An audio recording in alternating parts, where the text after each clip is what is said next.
Okay, so we know we're having the exam on Thursday, and I'll send things out to you in the morning. And now we have a question, which is about number 7 here. And let me see, I'm going to play a little bit just to see if we can get some super simple numbers to work with. Not that these are hard, but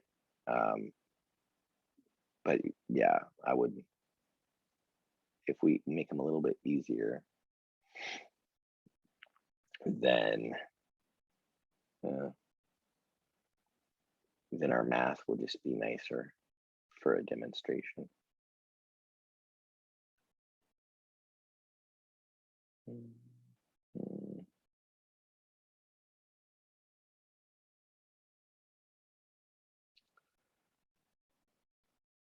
Okay, we might be stuck. It's not gonna. Okay, this is pretty nice. Okay, I like this. All right, so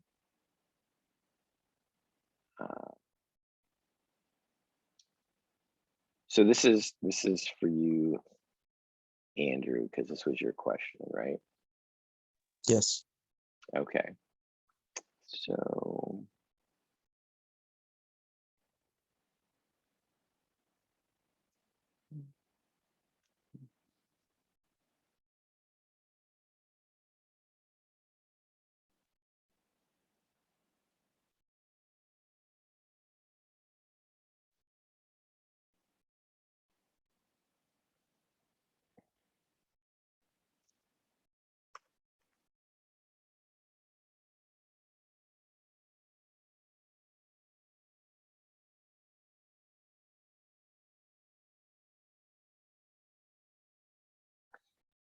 all right. And by the way, if you want to see other examples of this, this homework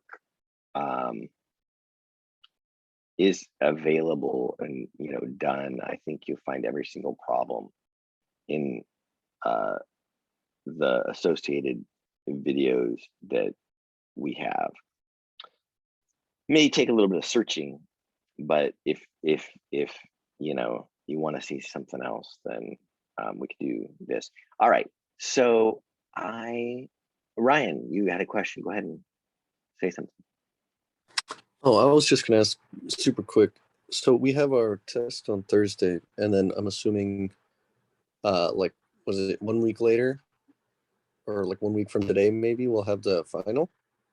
Yeah. So I will give you guys instructions about that, but just remember, the during finals week, I think I said this before, you do not remember, but so what I do during finals week, Ryan, is I use it for retakes.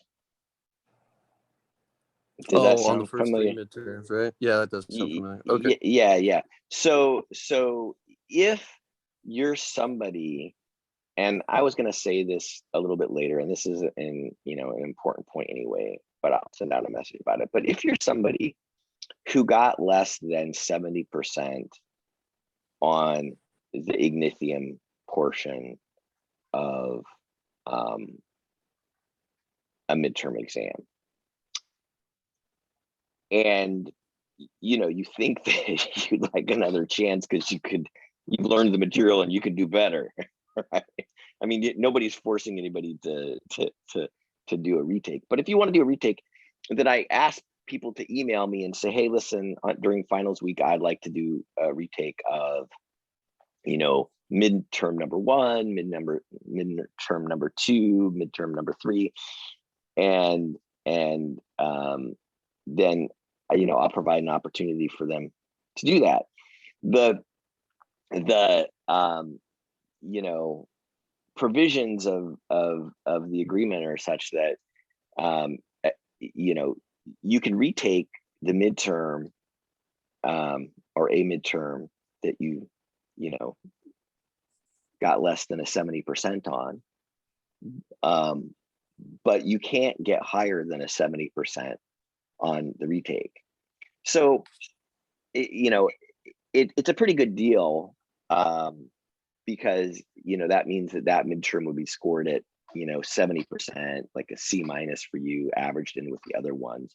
So, if you had one bad, had a bad midterm, then you could bring that one up to 70%, better chance of passing.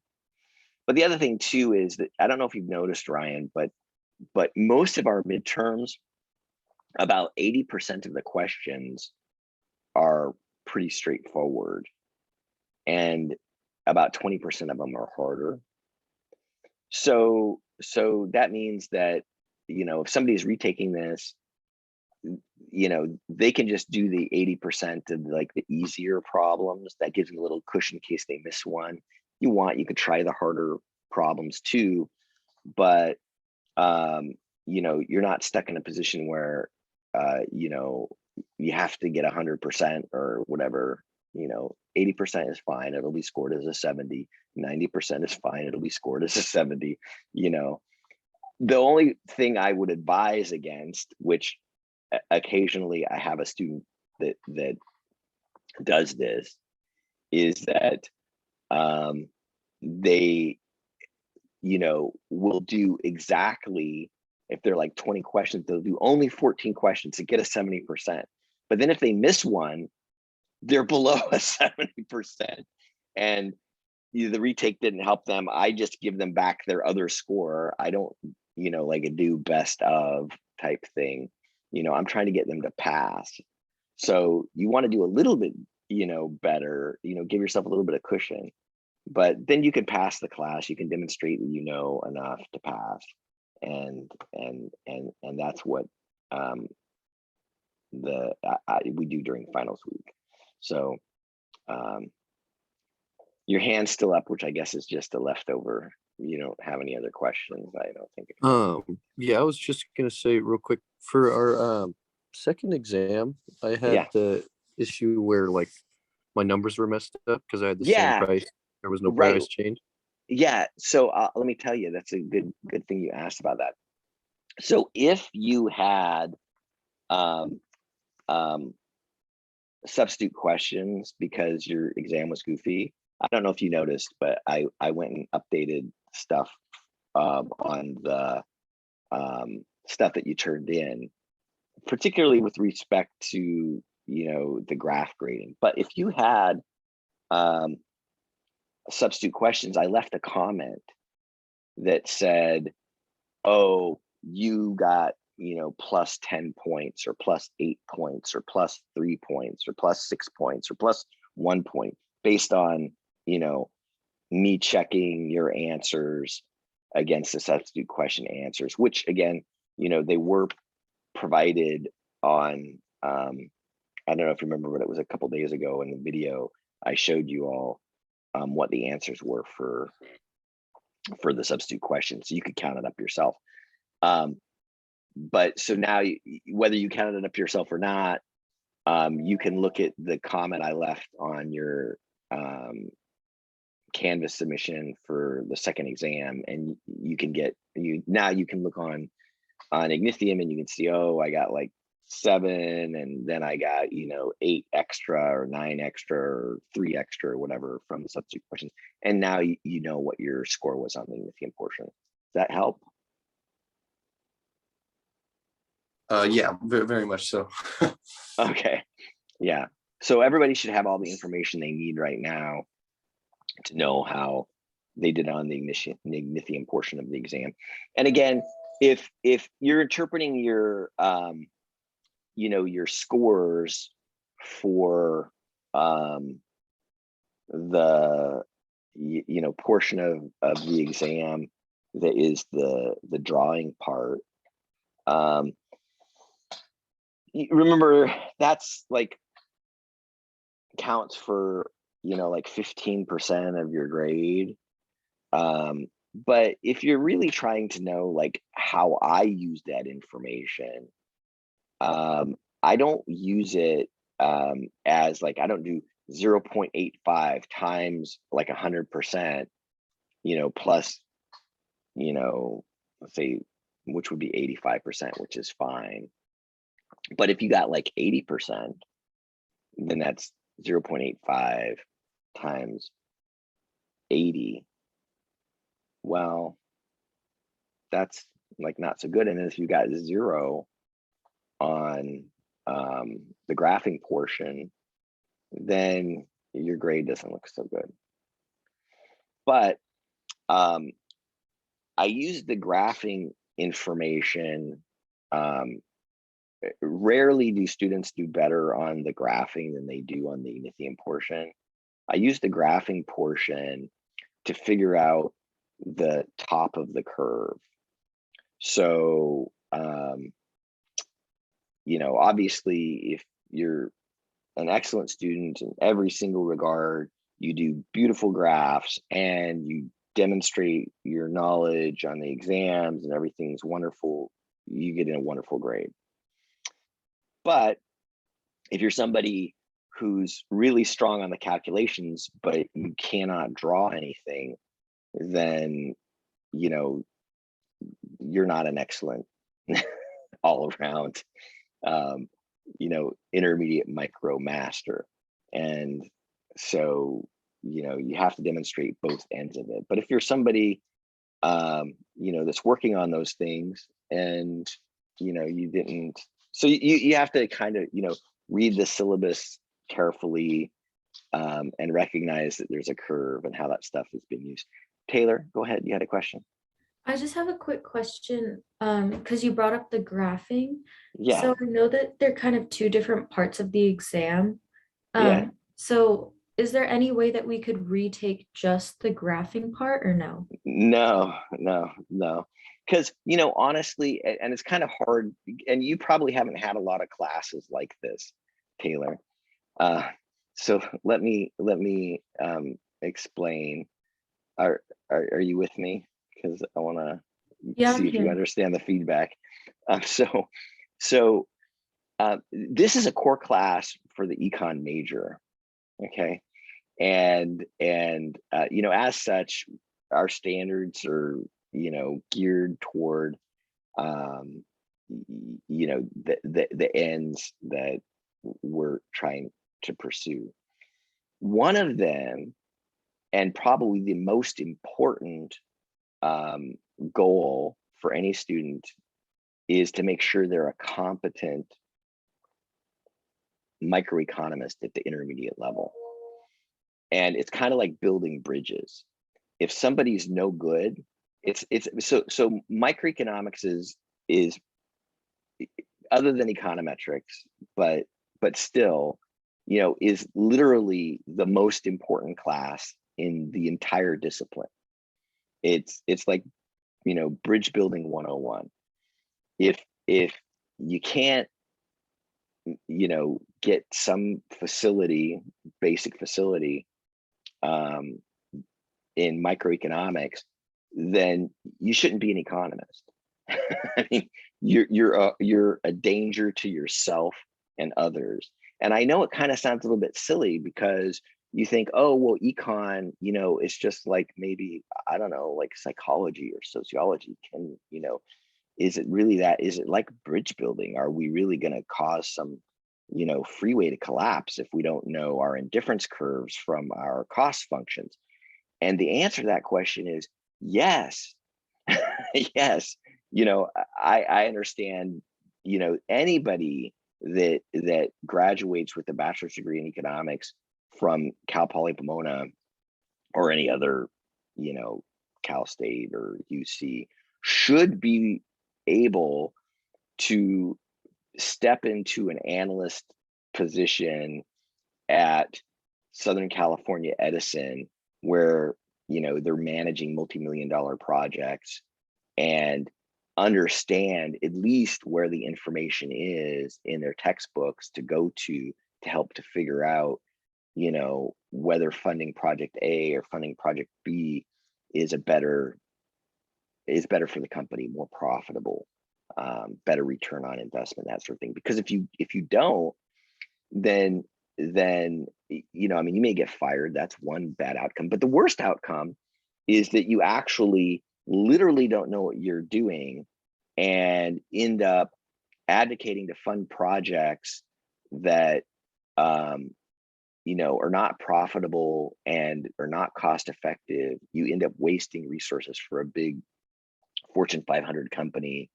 And again, you probably think, oh, well, the corporateers are the ones that suffer, but no, because those companies, right, they're responsible for repairing electrical lines in, I don't know if you remember the big fire that we had up north a little while ago in Paradise, but those types of things are more likely to happen when economists can't do their jobs. When I got hired in with my bachelor's degree, graduate from Cal State Fullerton, I went to go work for the Metropolitan Water District and ended up helping to put a package together that funded a $1 billion dam project, meaning a water dam, right? If we didn't do our analysis right, then we picked the wrong sort of storage facility to keep people in Southern California in the next 30 years being able to get a fresh drink of water. Like we messed up in a profound way if we didn't do our job correctly. So everybody here has to be able to have basic facility with intermediate, micro, understand profit maximization, understand cost minimization, understand the consumer choice model at a basic level. And that's what I spend most of my time trying to do. And that's the reason why I do the retakes, because I don't want people to have to repeat the course if they really do understand the stuff, but they came to it a little bit later in the semester. So the retakes are all about not trying to improve somebody's grade, but trying to give them a chance to verify that they have that basic level of competency necessary to be a professional within our discipline.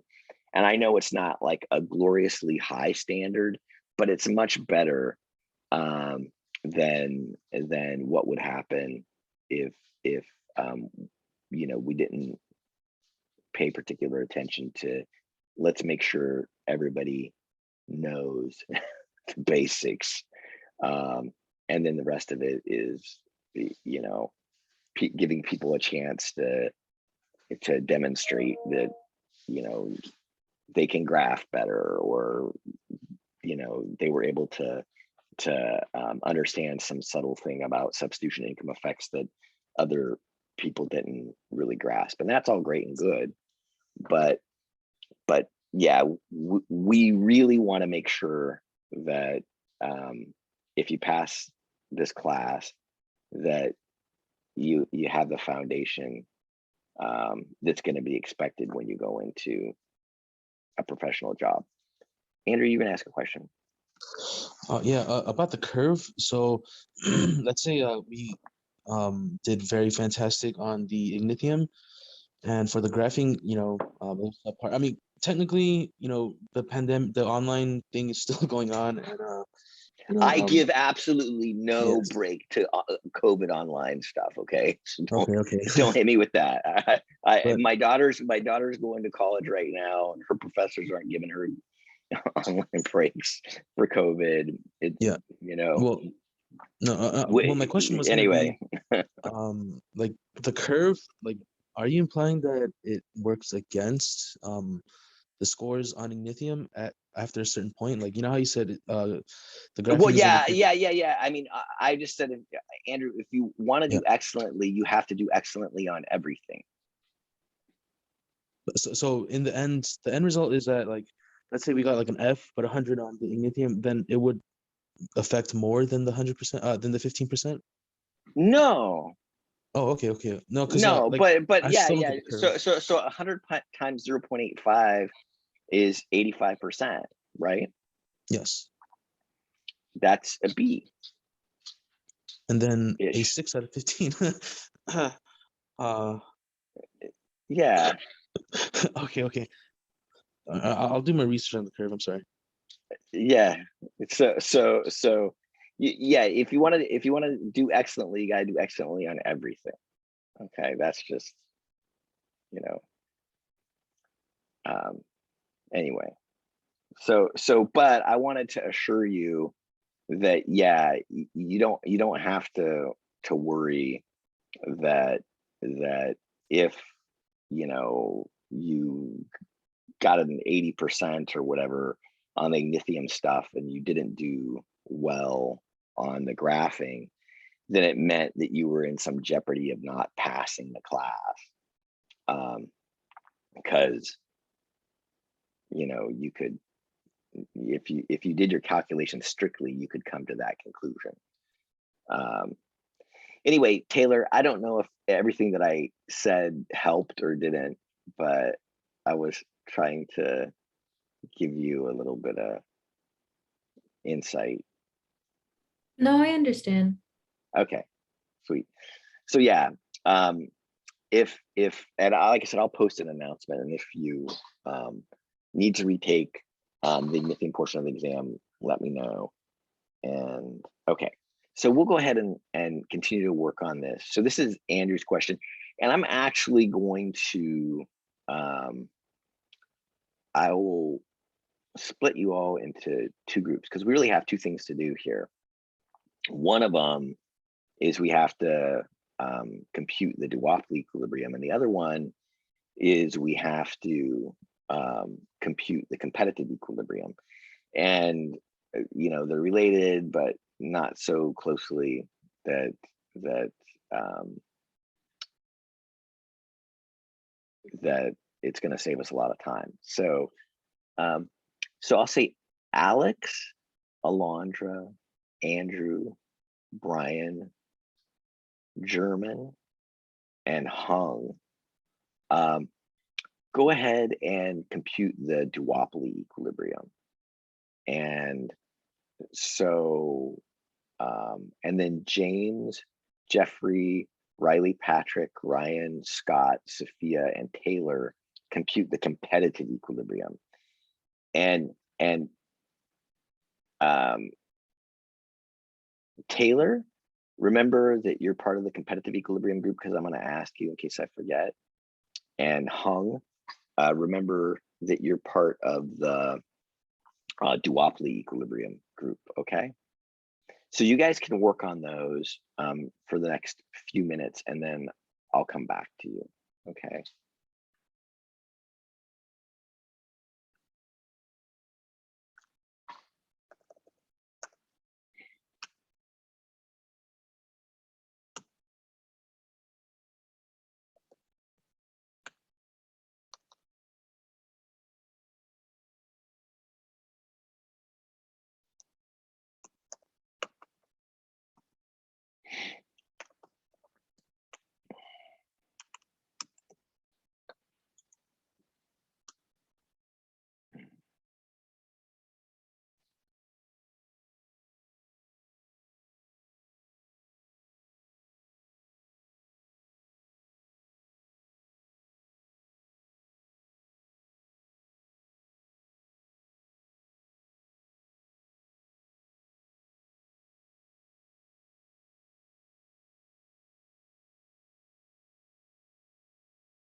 Okay, Andrew, how are you doing?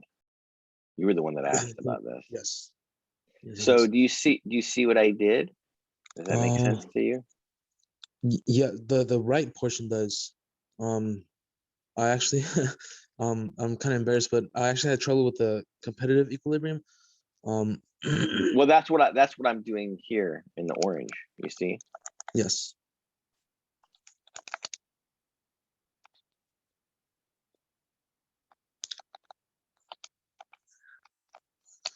See, what you need is this part here. I'm trying to highlight it right.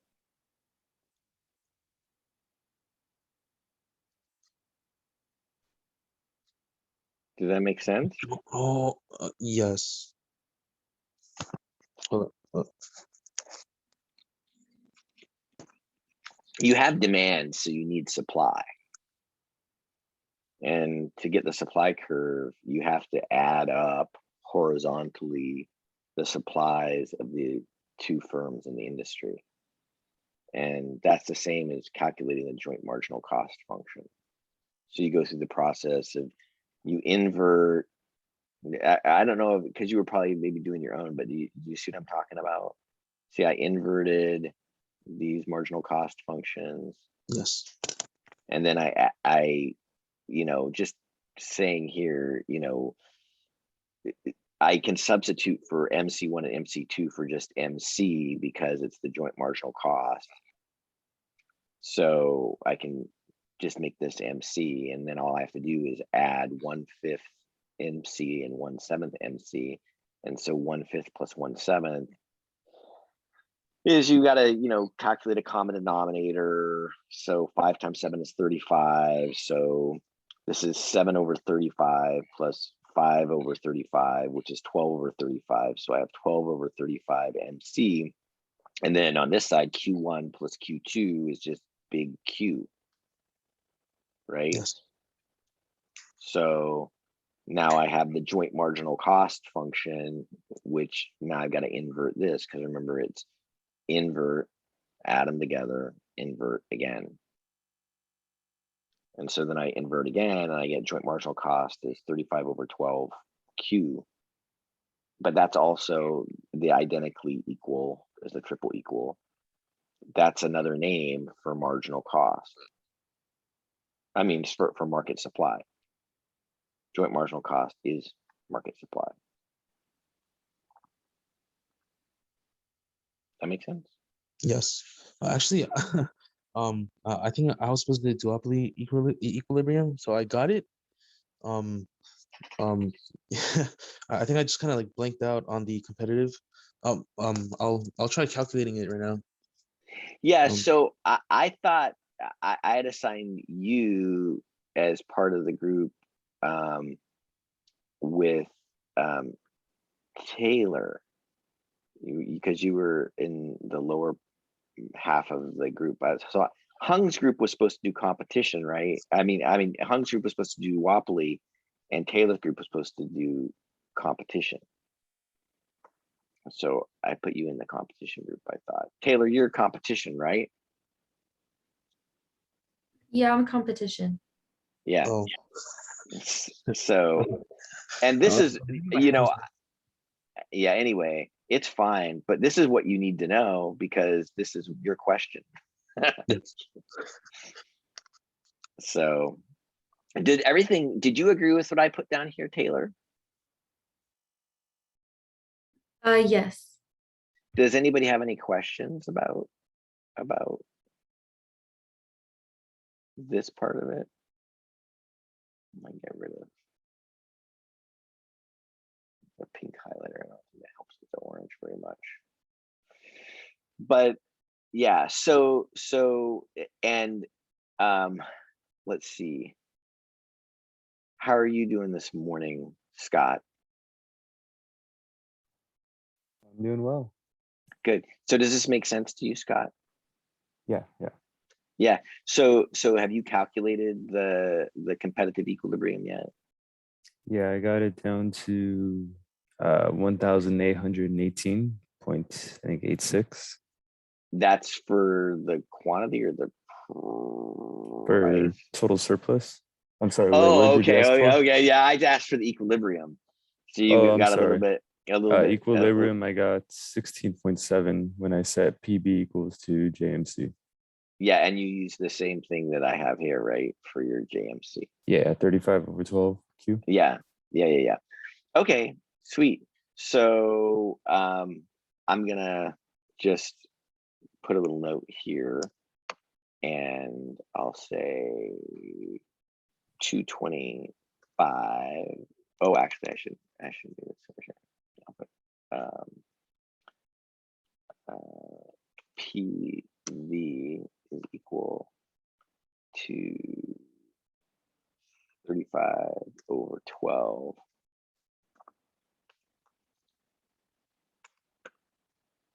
QV. So hopefully everybody knows where that comes from now. And so for our equilibrium, we'll have 35/12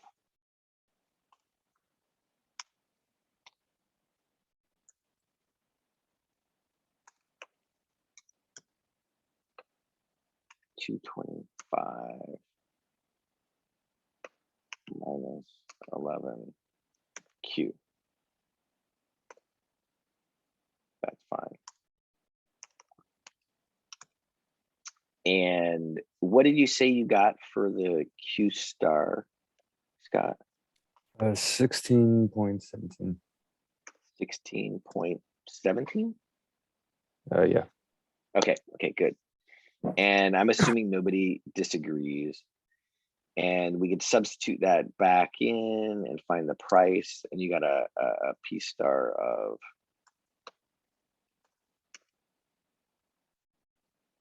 so what's your equilibrium? Sorry, price? just on mute. 47.13. 47.13. Okay, good job. And then I'm just going to put your total surplus, and I'll call it TS star. And what did you say? You said it was like 1,000 something? 1,818. 1,818. Okay. And I imagine point something, but Yeah, 0.86. 86. Okay, good. So now I'm not sure if anybody else that calculated this disagrees with it, but you just found consumer surplus plus producer surplus, right? Drawing this out. Yeah. Yeah. I did the area under the PB up to the equilibrium quantity minus the marginal cost function up to the equilibrium quantity. Yeah. Oh, yeah. Okay, that's fine. You could have added consumer surplus and producer surplus together, or what you did is you just took what we would call the total social benefit, and you subtracted off the total social cost, exactly equivalent. And actually my preferred method, if you watch the videos, I spent a lot of time harping on that. But yeah, so that's how you do it. Now let's pick somebody in the duopoly group, and I'm actually going to I guess I'm just going to go ahead and assume that you guys are okay with reaction functions at this point in time. And for this Nash equilibrium, we need the QNE, and then we need the quantity for each one of them individually.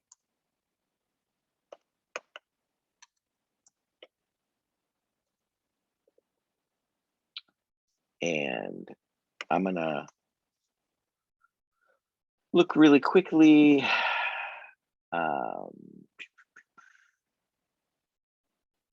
And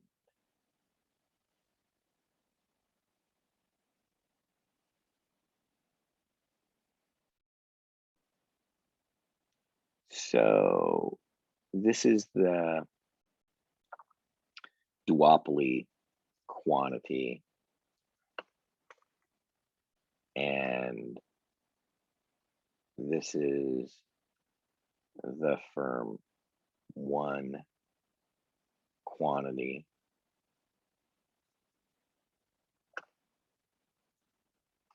And this is the firm 2 quantity.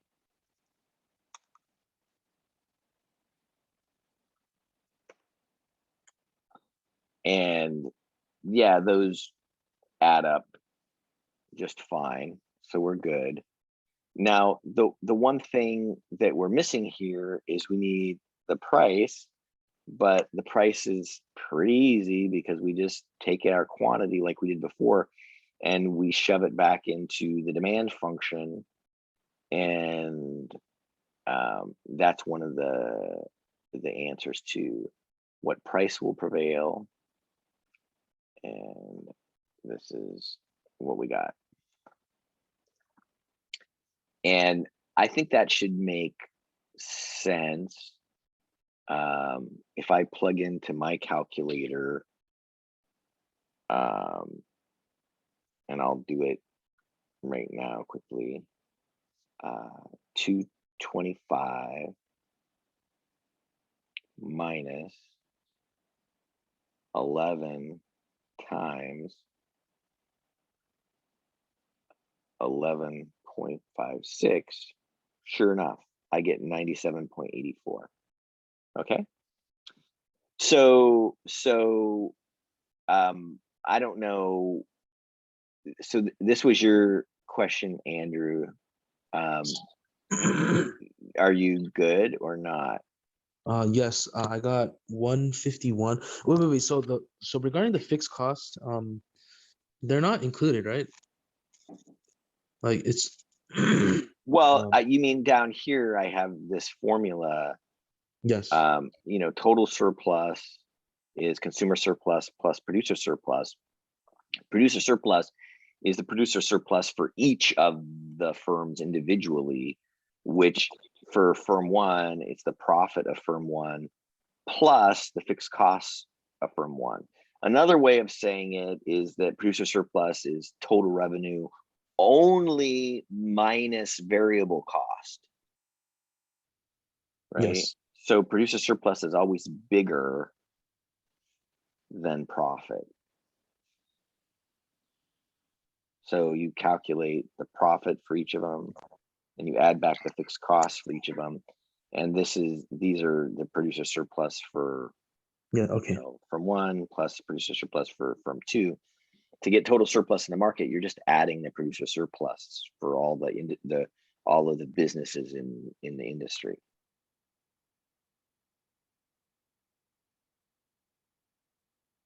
Yes. Does that make sense? Yes. So let's go ahead and do that. Did anybody calculate the consumer surplus? Yeah, I don't know if 16. Oh, sorry. I'm just seeing if it's one of the answers here so we could verify it.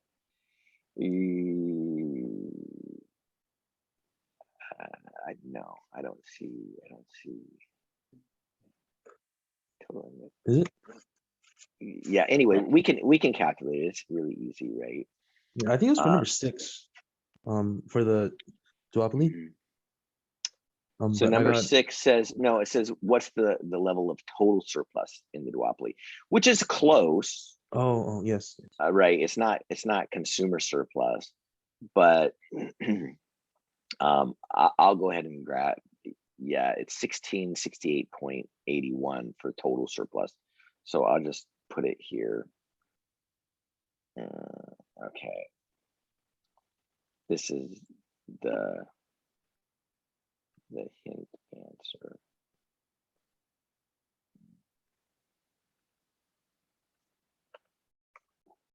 Okay. Now the consumer surplus, well, we know the price is 97.84, right? And this is where, like I said, it's helpful to draw things out, but I can just kind of do it over here really quickly. right? So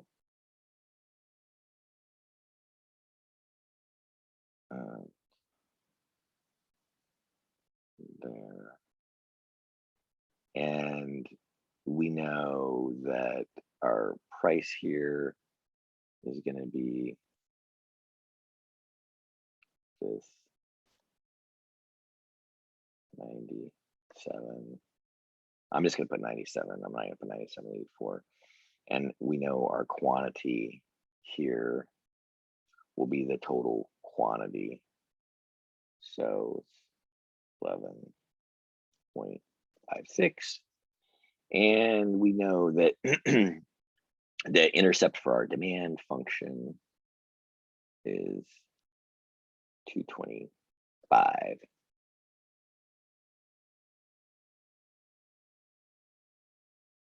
So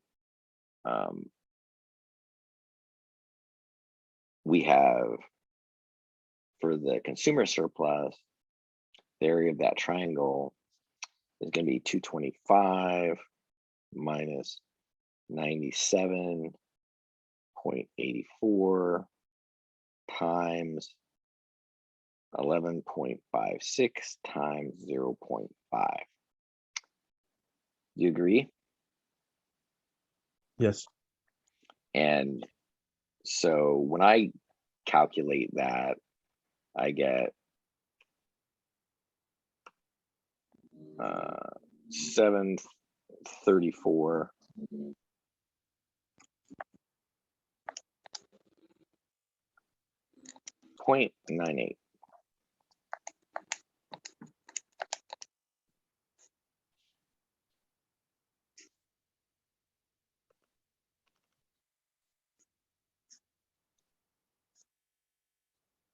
Okay. So now all we're missing is the producer surplus for each of those. And I'm kind of running out of space on my whiteboard. So try to tighten some of this up.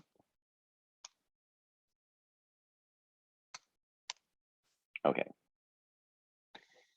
So, and what about our profits? Well, you know, total revenue, we can get, I'll just do one, and then you can do the other one we're able to see.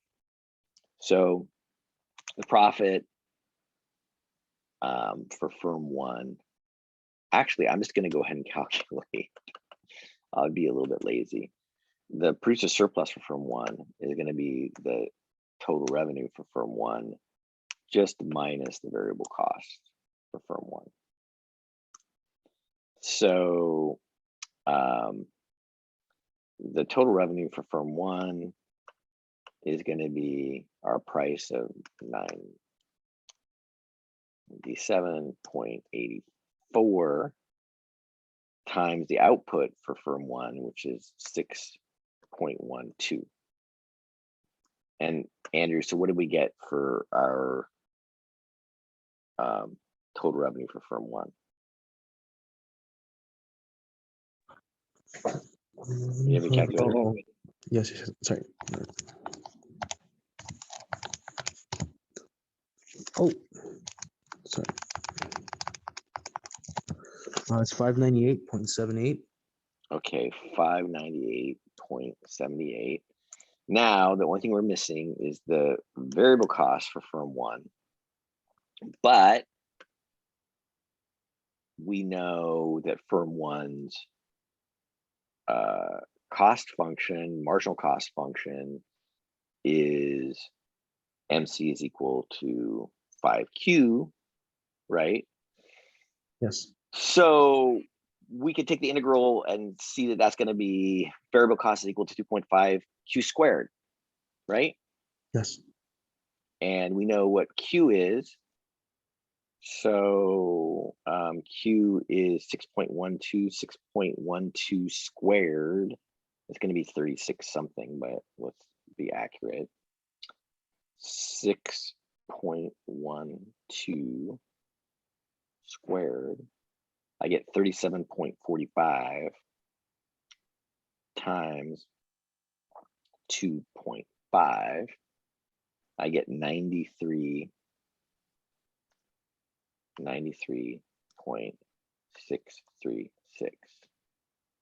Okay. Yes. And so then for the producer surplus, I get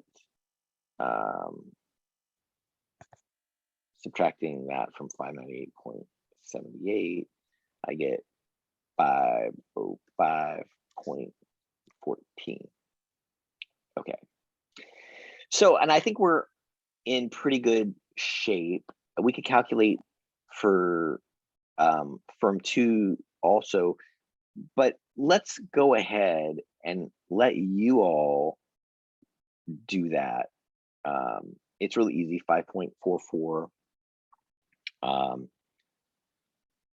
times the 97.84 gives me 532.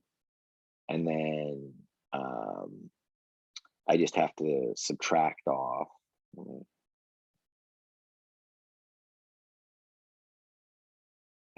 So in the case of the variable cost for firm 2, it's going to be 3.5 Q squared. So, and so I'll do 3.5 times 5.44.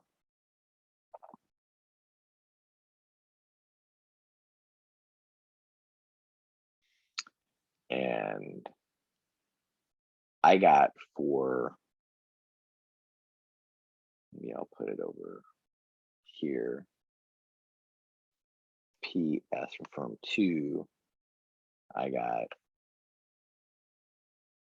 428.67. Okay. So now I think we're in really good shape because we have the sum of the, I'll do it, producer surplus 1 is 428.67 plus 598.78 plus 734.98. Okay.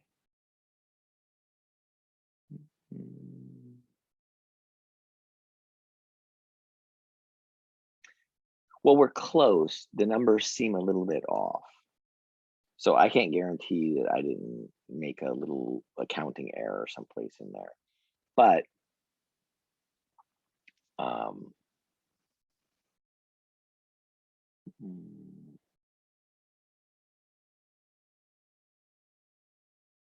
the last part I did kind of quickly. Oh, I see what I did. I got it, 428 plus 505 plus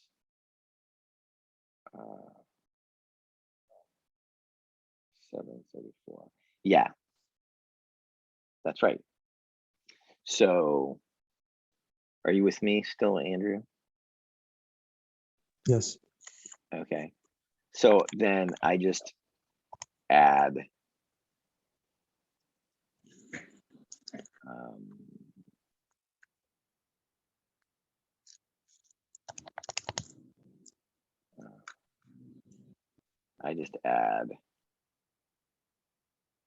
that, this, and that, and I get what I'm supposed to get, which is that. Okay. And then we can take the difference between the two total surpluses and we can find the deadweight loss. And so as to round this whole thing out,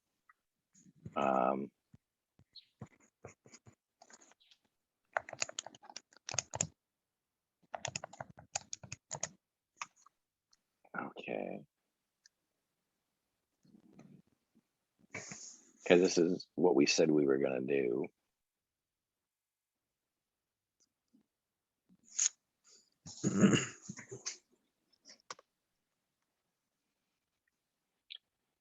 So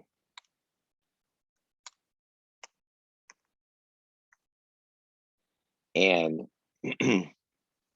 we can see that if I do 1818 minus 1668, sure enough. Do you see? Yes. Okay. Thank you very much. You're I welcome. think, I think the competitive, I should have like, I don't know. Well, the But competitive equilibrium, like I said, it's one of the easiest things, but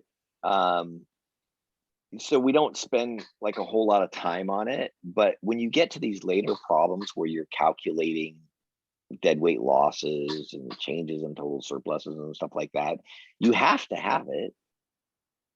So if you forget about how to calculate the competitive equilibrium, then you're done. just gonna you're just gonna trip over your own feet. I mean, the competitive equilibrium is the most important one. That's the one that happens first, and